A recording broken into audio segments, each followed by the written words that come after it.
নমস্কার বন্ধুরা, শুভ সকাল। অন্নপূর্ণা হেসেলে আপনাদেরকে স্বাগত জানাই। আজকের রেসিপি তেলকই, আর এটি একটি সাবেকি রান্না। আশা করি এই রান্নাটি অনেকেই খুব ভালো করে বানাতে পারেন, কিন্তু আমি কিভাবে বানাই সেটাই আপনাদের সঙ্গে শেয়ার করব। প্রথমে আমরা কই মাছগুলি ভালো করে বেছে ধুয়ে নেব। প্রথমে আমরা দুটো বড় সাইজের পেঁয়াজ আর একটা বড় টমেটো বেটে নেব। তারপর আমরা বেটে নেব 12টি শুকনো লঙ্কা আর 1 চামচ গোলমরিচ।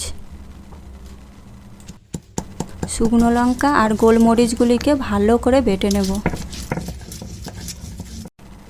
এরপরে মাছগুলিকে নুন আর হলুদ ভালো করে মাখিয়ে নেব।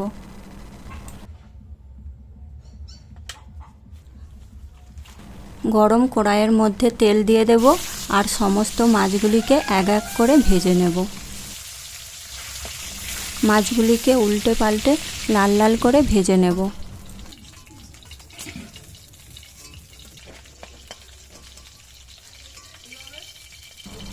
এবার গরম তেলে কিছুটা গোটা জিরে ফোড়ন দেব।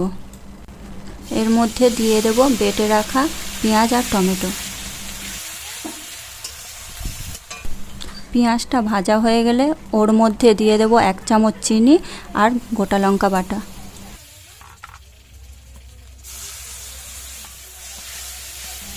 এরপর দিয়ে দেব 1 চামচ হলুদ গুঁড়ো। তারপর দিয়ে দেব স্বাদ মতো লবণ।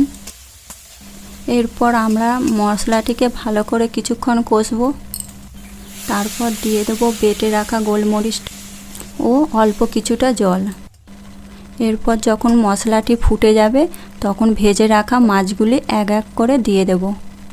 এরপর আমরা পরিমাণ মতো জল দিয়ে দেব। এরপর ঝোলের মধ্যে মাছগুলিকে ডুবিয়ে দেব। তারপর ঢাকনা দিয়ে কিছুক্ষণ সেদ্ধ করতে দেব। দেখুন বন্ধুরা, মাছগুলি কি সুন্দর সেদ্ধ হয়ে গেছে। এবার একটি পাত্রের মধ্যে মাছগুলি ঢেলে নেব। কেমন দেখতে হয়েছে কমেন্টে জানাবেন। আশা করি এই রান্নাটি দেখে আপনারাও বাড়িতে বানাবেন আর খেয়ে বলবেন কেমন লাগলো। আমার এই রেসিপিটা যদি ভালো লাগে তাহলে ইউটিউব থেকে দেখলে সাবস্ক্রাইব করবেন এবং ফেসবুক থেকে দেখলে ফলো করবেন। দেখা হচ্ছে পরের ভিডিওয় নতুন কোনো রেসিপি নিয়ে। ধন্যবাদ।